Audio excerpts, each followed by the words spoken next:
Amém. Então, os irmãos têm a harmonia das passagens, que tem Mateus, Marcos e Lucas, o Sermão do Monte das Oliveiras, e nós estamos, na verdade, nós vamos estar na página 4, onde diz perseguição e martírio, mas eu gostaria de voltar para a aula anterior rapidinho e simplesmente enfatizar algo na página 3, onde diz guerras e outras calamidades, tá? Também nas notas, nós vamos estar na página 39, onde diz número 3, perseguição e martírio, um parêntese. Então, voltando para a harmonia, aqui na página 3 diz guerras e outras calamidades. E nós estamos no meio dessa mensagem extremamente interessante e profética do nosso Senhor Jesus, ele em cima do Monte das Oliveiras, depois de sair do templo, e os discípulos tinham perguntado para ele, hoje ele falou que o templo ia ser derrubado, e eles ficaram assim, claro, assustados, pensando sobre algumas profecias do livro de Zacarias, e perguntaram quando que isso vai acontecer, o que vai ser o sinal do fim do mundo, etc. E Jesus dá uma resposta, mas muito mais ampla, vamos dizer, do que eles estavam imaginando, porque ele lida com o que é chamado a tribulação, 7 anos horríveis, e ele explica várias coisas. Nós sabemos que esses 7 anos são divididos, tem a primeira metade e a segunda metade, e nós notamos isso em vários lugares, especialmente nos livros de Daniel e Apocalipse. Às vezes ele usa o número, por exemplo, 42 meses, que dá mais ou menos 3 anos e meio, e também ele fala de certo número de dias, ele fala sobre a metade da semana representando os 7 anos. Então, na aula anterior, nós vimos o início da tribulação, na verdade, até quase a metade desses 7 anos, e há uns versículos chaves que mostram isso para nós. Eu já mostrei isso para vocês, mas note aqui na página 3 da harmonia das passagens, diz guerras e outras calamidades, e vamos simplesmente olhar aqui versículo 6 de Mateus 24, diz aqui, Jesus pregando aqui, ouvireis de guerras e de rumores de guerras, olhai, não vos assusteis, porque é mister, ou seja, necessário que isto tudo aconteça, mas ainda não é o fim. Se você tem caneta e você não compreende uma palavra, e eu explico, você pode marcar aqui a palavra mister, a ideia de é obrigatório, é necessário, tem que acontecer assim. Pode escrever aí na folha, tá? Mas então ele diz, ainda não é o fim. Então a profecia está lidando com 7 anos, mas está na primeira metade, então não é o fim. O que a gente viu nas páginas anteriores, na primeira parte dessa mensagem de Jesus. Daí ele continua, versículo 7, porquanto se levantará nação contra nação e reino contra reino, e haverá fomes e pestes e terremotos em vários lugares. Mas, versículo importante aqui, versículo 8, mas todas estas coisas são o princípio de dores, ou seja, o início, a coisa está começando e há mais ainda que vai acontecer. Uma coisa que eu enfatizei na aula anterior, se vocês quiserem olhar aqui nessa mesma harmonia da passagem, Lucas, o livro de Lucas, versículo 11 de capítulo 21, diz o seguinte: e haverá em vários lugares grandes terremotos e fomes e pestilências, haverá também coisas espantosas e grandes sinais do céu. Então nós entendemos o seguinte: a primeira metade da tribulação terá grandes calamidades. mas essas coisas, eu vou dizer, são pequenas comparadas com as coisas da segunda metade da tribulação. Comparando essas coisas da primeira metade com o livro de Apocalipse, nós aprendemos mais. E a primeira metade da tribulação, no livro de Apocalipse, lida com 4 cavaleiros, cada cavaleiro tendo um cavalo de uma cor diferente. Já estudamos isso na semana passada. E é muita coisa. Vocês podem abrir suas Bíblias no livro de Apocalipse, capítulo 6, para ver o que eu estou falando agora. Mas esses 4 cavaleiros são 4 selos de um rolo que Jesus abre numa visão que deu para João, de 7 selos. Então, os primeiros 4 selos são os 4 cavaleiros e são a primeira metade da tribulação. Daí tem coisas depois disso que nos leva para a segunda metade da tribulação, onde nós queremos estar hoje à noite. Não, nós não na tribulação, mas eu estou dizendo no nosso estudo. Graças a Deus nós não vamos estar nessa parte da tribulação, nenhuma parte da tribulação, na verdade. E boa noite a todos que chegaram agora, é bom ver vocês chegando aqui hoje à noite. Então, irmãos, agora vamos chegar aqui na página 4 da harmonia das passagens, tá? E aqui é um parêntese, e eu vou explicar o porquê eu acredito que seja isso. Essa parte, página 4, perseguição e martírio, a passagem paralela se encontra no livro de Apocalipse, capítulo 6, e é especificamente o 6º selo que Jesus, o Cordeiro, abre. Desculpa, eu falei 6º, eu errei. O 5º selo, o 5º, tá? O 6º é a próxima página, tá?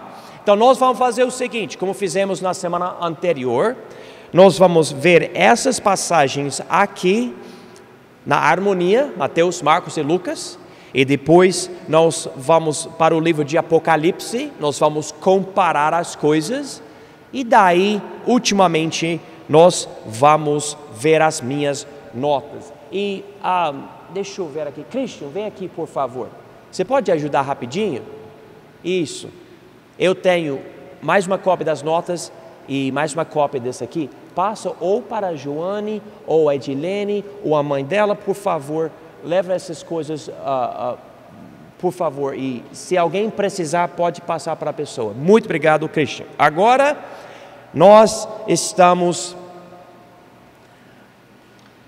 na página 4 da harmonia, tá? Então, tem a primeira coisa escrita aqui, vamos dizer, no livro de Marcos 13, versículo 9, lembra, ele acabou de falar na página anterior, estas coisas são o princípio de dores. Agora nós vamos além disso, nós vamos continuar na cronologia.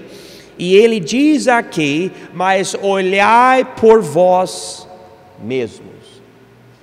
Olhai por vós mesmos. Ele diz aqui, porque vos entregarão aos concílios e às sinagogas, e sereis açoitados, e sereis apresentados perante presidentes e reis, por amor de mim, para lhes servir de testemunho.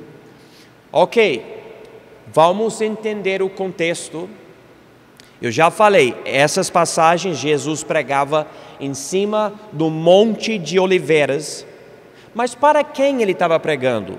Vocês podem notar que 4 apóstolos fizeram uma pergunta para ele. Na página 1 da harmonia, diz aqui em versículo 3 de Marcos 13, Pedro e Tiago e João e André, ok? Tinha os outros, mas esses que fizeram a pergunta, esses que quiserem entender melhor o fim do mundo de acordo com o entendimento do Filho de Deus, de Jesus. Então, Jesus está falando para pessoas que acreditavam nele, seguidores de Jesus, ok? Isso é um ponto-chave, muito importante. Então, ele está dizendo, vocês vão passar por isso, ou seja, quem segue Jesus durante esse período da tribulação, alguém fala, mas como isso é possível? Se o arrebatamento vai levar a igreja para o céu e nós não vamos estar mais aqui, porque a Bíblia diz que haverá um movimento ainda de Deus nessa terra, salvando mais almas depois do arrebatamento, e pessoas que vão ser discípulos de Jesus vão sofrer essa perseguição durante a tribulação. Há mais coisas que eu posso falar nesse sentido, mas é para outra hora e outra aula, e na verdade já ensinei sobre essas coisas nas outras aulas. Mas note outra coisa aqui muito interessante. Aqui em Marcos 3 e versículo 9, você vai ver o seguinte: aos concílios e sinagogas. E essa palavra concílios, em outros versículos, tem a tradução sinédrios. Essas coisas são grupos de pessoas especificamente em Israel. Ok? Ou seja, o foco, o ponto de vista aqui é Israel, não é a igreja. Não é a igreja, porque a igreja não vai estar mais aqui. Vocês entendem isso, eu acho, porque eu já expliquei várias vezes. Quando você lê a Bíblia e você lê o Velho Testamento, o foco não era a igreja não existia, era Israel, a nação de Israel, Abraão, Isaac, Jacó e a família deles. Quando Jesus nasceu em Israel, como judeu, Israel rejeitou Jesus, então Deus deixou Roma entrar, invadir, derrubar o templo deles, e eles foram espalhados, e Jesus fundou a igreja, que é principalmente de gentios, nós. O dia vai chegar quando o arrebatamento vai levar a igreja para ele, e ele vai voltar novamente a focar em Israel.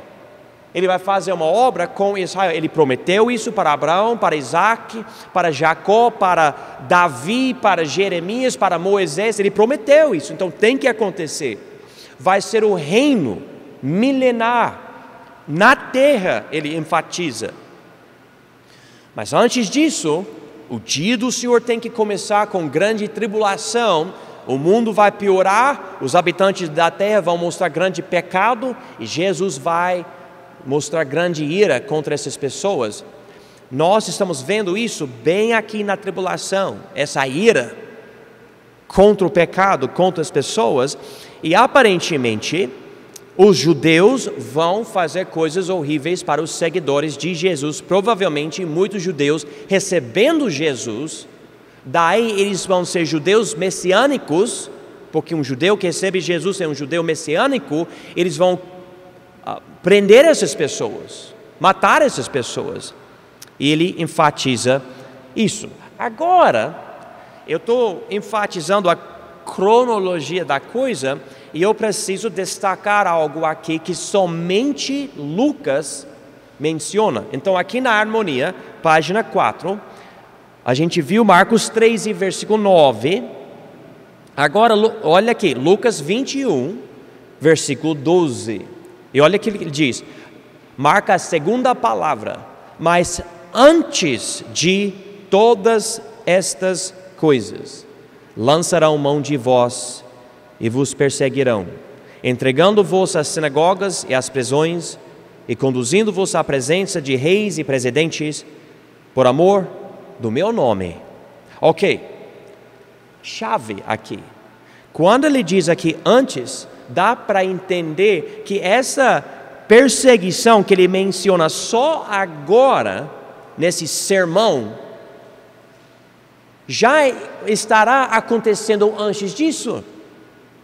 Então, ao longo de todos os eventos que a gente já estudou nas páginas anteriores, nos versículos anteriores, ao longo de todo esse tempo, haverá perseguição dos que seguem Jesus, ok? Não vai ser uma novidade. Talvez Deus decidiu colocar aqui nessa parte porque a perseguição vai aumentar tanto que mereceu essa menção aqui nessa parte da mensagem. Mas ele explicitamente diz aqui em versículo 12: mas antes de todas estas coisas lançarão mão de vós e vos perseguirão. E, irmãos, nós sabemos que antes dessas coisas acontece isso porque acontece hoje mesmo.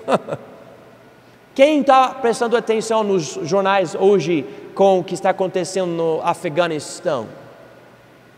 Irmãos, é uma coisa extremamente feia. Sabe por que os Estados Unidos entrou?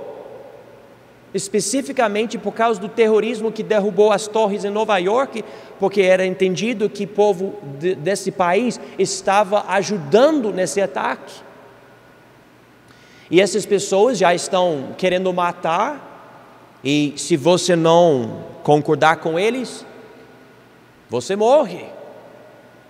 Hoje na Coreia do Norte, você morre. Coisa feia. E antigamente aconteciam coisas aqui no Brasil, nos Estados Unidos, por toda a Europa, especialmente com o período antes da reforma, e na verdade durante a reforma, porque até igrejas protestantes atacavam e matavam, até batistas, chamavam eles de anabatistas, mas matavam. É uma parte bem feia da história da humanidade, ver pessoas em nome de Jesus matando outras pessoas. Mas aconteceu, a gente tem que aceitar que aconteceu isso, e é uma coisa triste. Enfim, nós vemos isso, antes de todas essas coisas lançarão mão de vós. Mas, claro, enfatizando isso aqui, nós entendemos que essa coisa vai ser bem forte durante a tribulação. Agora, vamos notar algumas coisas. Vamos para Mateus aqui, página 4 ainda, versículo 9, Mateus 24, 9. Então, vos hão de entregar para serdes atormentados e matar-vos-ão. Martírio mesmo. Quem crê em Jesus e morre por causa dessa fé é um mártir. E aqui, e matar-vos-ão. E sereis odiados de todas as nações por causa do meu nome. Então, em Israel, provavelmente judeus crendo em Jesus, pregando esse nome, adorando os filhos de Deus, vão morrer por causa disso. É isso que ele está falando. Versículo 10: nesse tempo muitos serão escandalizados e trair-se-ão uns aos outros, e uns aos outros se odiarão, e surgirão falsos profetas e enganarão a muitos, e por se multiplicar a iniquidade, o amor de muitos esfriará. Então a coisa vai ficar feia, porque muita pessoa que amava não ama mais. A coisa fica tão feia. E, por exemplo, o que está acontecendo no Afeganistão, o próprio governo abandonou o povo, fugiu do país, falando antes, nós vamos fazer a nossa parte, tudo para proteger. Não, já fugiu. Quem viu o avião decolando, com os querendo escapar, caíram do avião, caíram no chão, morreram. Feia a coisa. Alemanha, Europa, Segunda Guerra Mundial, a Alemanha entra, fala, se tiver judeu, nós vamos lidar com o judeu, levar preso, matar, seja o que for. Muitos amigos dos judeus se calaram, fugiram, não ajudaram, e milhões de judeus morreram por causa disso. Isso provavelmente significa que durante a tribulação, alguém vai ter amigo, mas quando a coisa se torna mais feia ainda, alguém que era amigo vai ser covarde e vai abandonar o crente. E a coisa para o crente fica bem triste. Mas é isso que ele está enfatizando aqui. Olha aqui versículo 13. Versículo 13 de Mateus 24. Irmãos, tem sido interpretado, estou falando certo, né? Tantas vezes de uma forma errada, eu preciso esclarecer. Versículo 13 de Mateus 24: mas aquele que perseverar até o fim, esse será salvo. Não tem nada a ver com o que você ouve muitas vezes hoje em dia, de manter uma vida super santa e boa e fazer boas obras para poder ser salvo um dia. Não tem nada a ver. Nada, absolutamente nada. E a Bíblia já fala em outros lugares. A salvação é pela graça por meio da fé, e isso não vem de vós, é dom de Deus, não vem das obras, para que ninguém se glorie. A Bíblia já fala isso. Então, essa perseverança não tem nada a ver. Mas o que ele está dizendo? Vamos voltar para o contexto. O contexto é o quê? Perseguição. A ideia é a pessoa que mantém fé em Jesus e fala: não, eu tenho Ele, Ele é meu Salvador, eu não vou abandonar Ele. Você pode tirar minha cabeça do meu corpo, não me importa, eu vou seguir Jesus. Ele fala: esse será salvo. Então não é uma questão de viver uma vida santa e boa, é uma questão de abandonar Jesus e sua fé nele ou não. Essa é a questão. Deixe-me ler uma passagem para os irmãos em 1 João, por favor. 1 João capítulo 5. 1 João capítulo 5, diz aqui em versículo 4: porque todo que é nascido de Deus vence o mundo, e esta é a vitória que vence o mundo, a nossa fé. Quem é que vence o mundo, senão aquele que crê que Jesus é o Filho de Deus? Não diz aqui aquele que vence o mundo, aquele que mantém uma vida boa, sabe, está na igreja, está lendo a Bíblia, não está fumando, não está bebendo, não está indo para festona, nada. Não é isso. Para você vencer o mundo que fica dizendo que Jesus não vale nada, Ele não é o Salvador, o cristianismo é uma loucura, você compreende Jesus, você crê nele, Ele salva a sua alma, você nasce pelo Espírito, você nasce de novo. 1 João capítulo 3 diz que a semente de Deus entra em você, Ele nunca vai abandonar você, você é salvo para sempre. Porque Ele está em você, daí através desse poder dEle, você vence o mundo, você nunca vai abandonar Ele. Mesmo em grande perseguição, você pode até ficar com medo, sei lá como Pedro negou Jesus 3 vezes, mas aqui você vai perseverar crendo nele, você não vai mudar, Ele é seu Salvador e você não vai abandonar Ele. E esse, irmãos, é o contexto de Mateus capítulo 24, versículo 13. E muita pessoa completamente joga fora as passagens que falam que a salvação não é pelas boas obras e enfatizam somente esse versículo, mas esse versículo é um versículo para os crentes em Jesus durante a tribulação, um tempo de grande perseguição. Irmãos, eu preciso enfatizar isso. Quase toda vez que eu enfatizo Efésios 2, 8 e 9, as pessoas vão para Mateus 24, 13. Tirando do contexto, isolando o versículo, ignorando os fatos escatológicos aqui da passagem. Então, por favor, não usam de uma forma errada Mateus 24, 13. Se alguém usar numa conversa contigo, fala, o contexto é a tribulação e perseguição. Esse contexto, tem que entender o contexto. Bom, vamos continuar, versículo 14. E este evangelho do reino será pregado em todo o mundo, em testemunho a todas as nações, e então virá o fim. Ok, agora outra passagem super interpretada de uma forma super errada muitas vezes. Ok. É engraçado, mas eu falei para vocês na primeira aula sobre o Sermão do Monte das Oliveiras, as pessoas pegam tantos versículos e erram muito. Por favor, marca em versículo 14 essas palavras: Evangelho do Reino.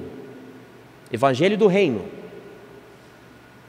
Ele não está dizendo aqui que para Jesus voltar e o fim chegar, nós precisamos pregar o Evangelho para cada nação, cada pessoa, etc.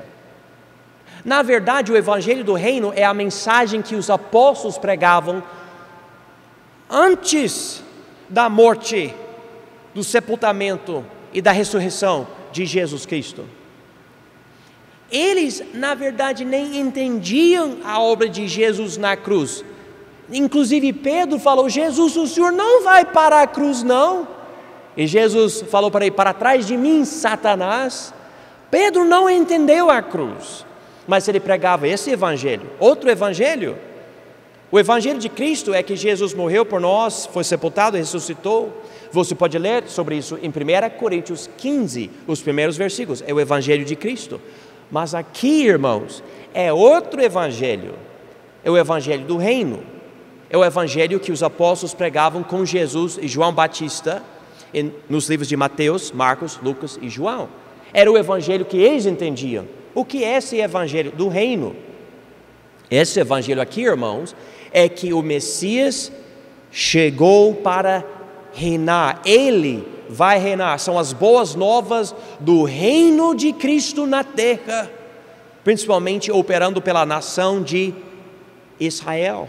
Vocês podem até lembrar no livro de Atos, capítulo 1, versículo 7, se eu não me engano, 6 ou 7, Jesus estava prestes de voltar para o céu no corpo dele, e os apóstolos falaram para Jesus: mas quando o Senhor vai estabelecer esse reino agora? Ele falou: não é para você saber quando, mas vocês vão receber o Espírito Santo. E lembra, logo depois veio o Pentecostes e o Espírito Santo, e falando em línguas e tudo isso. Lembra disso? Tá. Então eles ainda estavam pensando sobre esse reino. Mas aparentemente durante a tribulação, Deus vai levantar uma força de pregadores do Evangelho desse reino, que vão alcançar até os confins da terra desse jeito. Então ele diz aqui: este Evangelho do reino será pregado em todo o mundo, em testemunho a todas as nações, e então virá o fim. E nós sabemos, porque a Bíblia fala sobre um certo selo, o selo de Deus, que vai marcar 144 mil judeus. Eles vão ser virgens, eles vão ser um tipo de evangelista desse reino, tá? Eu não duvido, eles vão falar de Jesus e da salvação pela cruz e tudo, mas o foco vai ser esse arrependimento, porque o reino está chegando e o povo precisava se preparar para isso. E há muito mais que eu posso enfatizar, inclusive o que está escrito em Mateus 25 sobre o julgamento das nações. Mas nós precisamos entender isso. Não existe então hoje a necessidade de nós evangelizarmos o mundo antes do arrebatamento. Não é o contexto aqui. Você pensa: mas há uma tribo no mato de indígenas, ninguém alcançou ainda. E existe, sim, existe. Eu tenho planilhas dessas coisas, eu tenho várias coisas sobre isso. Mas a Bíblia não fala que Jesus vai esperar isso. A Bíblia não fala. Aqui não está falando sobre o Evangelho de Cristo, é o Evangelho do reino. Não é a época da igreja, é a tribulação. Duas épocas diferentes, dois evangelhos diferentes. Muito importante isso, tá? Agora, nessa harmonia, vamos voltar para Marcos 13. E eu já li versículo 9 para vocês. Vamos ler versículos 10 a 13. Ele diz aqui: mas importa que o Evangelho seja primeiramente pregado entre todas as nações. Quando, pois, vos conduziram e vos entregaram, não estejais ansiosos de antemão, pelo que haveis de dizer, nem premediteis, mas o que vos for dado naquela hora, isso falai, porque não sois vós os que falais, mas o Espírito Santo. Na aula anterior, eu enfatizei que isso quer dizer, versículo 11, que o Espírito Santo estará presente na terra sem a presença da igreja aqui. Então, hoje ele opera na igreja, nós que somos salvos. Mas ele não vai abandonar a terra, vamos dizer. Ele vai estar aqui. E quem crê em Jesus, durante a tribulação, vai ter a ajuda do Espírito Santo. Eu não sei se o Espírito Santo vai operar durante a tribulação do jeito que ele operava no Velho Testamento. Porque nós estamos na época do Novo Testamento e nós temos o que é chamado o novo nascimento. Algo especial que foi profetizado por Jeremias e por Ezequiel. E Jesus explica isso em João 3. Ao mesmo tempo, eu sei que esse novo nascimento pelo Espírito Santo que nós temos foi, na verdade, profetizado especificamente não para a igreja, mas para Israel. E isso na época do fim. Então eu não posso esclarecer para vocês exatamente tudo que o Espírito Santo estará fazendo com Israel, com os crentes em Israel e no mundo durante a tribulação.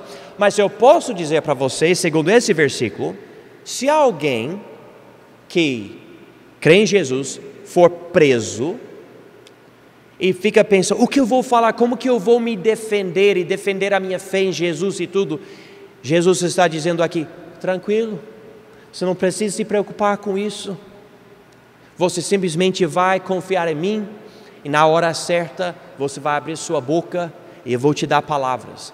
E interessantemente, eu vi que isso já aconteceu. Foi a senhora que estava conversando comigo sobre o livro O Peregrino, né? Na semana passada. Esse pastor que escreveu isso, ele foi preso e passou bastante tempo no presídio. Você pode ler a conta quando ele estava diante do juiz defendendo a fé dele. E é uma coisa incrível o jeito dele, palavras tão poderosas. Eu não sei se tem no português, provavelmente tem, mas é algo incrível ler ele falando, defendendo a crença dele. E você pode ler o mesmo de certos, por exemplo, tradutores da Bíblia na Europa que morreram mesmo por causa da sua fé, do seu desejo de espalhar a palavra de Deus, e a Igreja Católica não aceitava isso e matava eles, mas infelizmente acontecia isso. Mas é notável como o Espírito Santo dava palavras nesses momentos de extrema perseguição, e você pode ler essas coisas em livros de história. Infelizmente não tem tudo no português, mas eu imagino que essas coisas já tem uma tradução e vocês podem procurar isso. E se vocês tiverem dúvidas depois, eu posso passar para vocês uns nomes e vocês podem pesquisar e ler essas coisas. Enfim, o Espírito Santo ajuda quem é perseguido e especialmente durante a tribulação. Mas olha aqui versículo 12 de Marcos 13. E o irmão entregará à morte o irmão, e o pai ao filho, e levantar-se-ão os filhos contra os pais, e os farão morrer. E sereis odiados por todos, por causa do meu nome, mas quem perseverar até o fim, esse será salvo. E novamente, irmãos, nós vemos algo tão triste aqui, que até na família, eu já mencionei amigos abandonando amigos, mas ele diz que a situação vai ficar tão feia, que pais e filhos vão ter essa divisão, pais abandonando filhos, filhos abandonando pais. Às vezes a gente pensa, mas como que uma situação pode ficar tão horrível? Deixa eu fazer uma pergunta, pode levantar a mão. Quem já ouviu de certos casos de grande fome e o povo começou a comer seus próprios parentes, seus bebês? Eu me lembro de uma história de um grupo viajando nas montanhas rochosas nos Estados Unidos, anos atrás, antes de ter eletricidade na região, não tinha nada. Eles encontraram um homem na neve com carruagem e os ossos da esposa e dos outros. Ele foi o único que sobreviveu, comendo a família dele. Coisas ficam bem graves em certas situações, irmãos. E Jesus não está falando nada demais aqui. Ele está profetizando, a coisa vai ficar tão feia que até isso vai acontecer. Pessoas abandonando seus próprios parentes. Não há nada radical, no sentido de Deus está querendo só causar medo dentro de nós. Ele está dizendo, a situação vai ficar tão feia que isso vai acontecer. E um pai que você acha vai proteger seu filho por causa da sua fé em Jesus, acaba abandonando ele porque ele tem medo, ele é covarde, entendeu? Agora, Lucas 21, versículo 12. Mas antes de todas estas coisas, lançarão mão de vós e vos perseguirão, entregando-vos às sinagogas e às prisões, e conduzindo-vos à presença de reis e presidentes, por amor do meu nome. E vos acontecerá isto por testemunho, propondo, pois, em vossos corações não premeditar como haveis de responder, porque eu vos darei boca e sabedoria, e a que não poderão resistir nem contradizer todos quando se vos opuserem. Eu acho muito interessante isso. Em versículo 15, Jesus disse eu, mas em versículo 11 de Marcos 13, ele diz o Espírito Santo. Você está vendo como Jesus, ele e o Espírito Santo trabalham juntos, então por causa da Trindade. Então Jesus não é o Espírito Santo, mas ele liga as duas coisas, porque em Marcos ele fala Espírito Santo, mas aqui em Lucas ele fala eu. Não é interessante isso? Eu acho interessante. E ele diz aqui, você vai ter tanta força e tanta sabedoria nas tuas palavras, que os inimigos não vão poder resistir nem contradizer todos quantos se vos opuseram. Eu acho muito interessante isso. Vamos continuar, versículo 16. E até pelos pais e irmãos e parentes e amigos sereis entregues, e matarão alguns de vós. Agora, nós já lemos em Mateus, versículo 24:9, matar-vos-ão. Em Marcos 13, versículo 12, os farão morrer. Agora aqui Lucas 21, versículo 16 diz, e matarão alguns de vós. Agora, para dar uma confusão, vamos continuar aqui. Versículo 17 de Lucas 21, e de todos sereis odiados por causa do meu nome, mas não perecerá um único cabelo da vossa cabeça. Se vocês estão prestando atenção, mas como assim? Ele falou aqui várias vezes, vocês vão morrer, eles vão matar vocês, e aqui ele diz, mas não perecerá um único cabelo da vossa cabeça. O que isso quer dizer, né? Claro, é uma coisa que nós crentes já entendemos muito bem. A nossa morte física não é o nosso fim.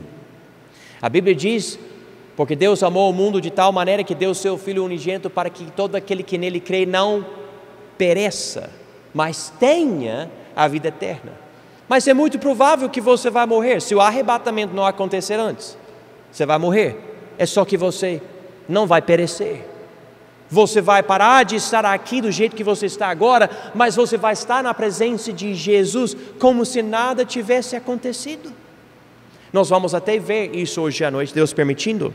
Então aqui quando ele diz, não perecerá um único cabelo da vossa cabeça, eu vou dizer que Jesus está dizendo de uma forma, vamos dizer, simbólica ou metafórica, ainda que tudo isso aconteça, na verdade, nem um cabelinho da sua cabeça vai sofrer dano, porque você vai viver eternamente comigo, na glória. Então quando chegar a perseguição, e você tem medo de morrer, não tenha medo, você não precisa se preocupar, mesmo se matar você vai estar comigo, fique tranquilo. Versículo 19 diz, na vossa paciência possuí as vossas almas, e a ideia aqui é a nossa fé em Jesus, cria paciência dentro de nós, e nós falamos, não, eu tenho lugar preparado para mim, lá na glória. A Bíblia diz que eu tenho uma mansão ou uma morada preparada para mim, Jesus está preparando esse lugar. Ele fala para mim que eu vou ter um corpo transformado, glorificado, sem pecado. Eu vou ressuscitar, ou eu vou no arrebatamento. Nós podemos pensar isso hoje. O arrebatamento já terá acontecido quando isso acontecer. Então, com paciência, a gente sofre perseguição, a gente aceita, tá bom. Se você quiser me machucar, me prender ou me matar, tá bom. Eu tenho Jesus, então eu tenho paciência. Bom, vamos fazer o seguinte, vamos dividir a aula hoje à noite, eu vou orar, vou dar um intervalo para vocês, e nós vamos voltar para o livro de Apocalipse e nós vamos comparar, tá bom?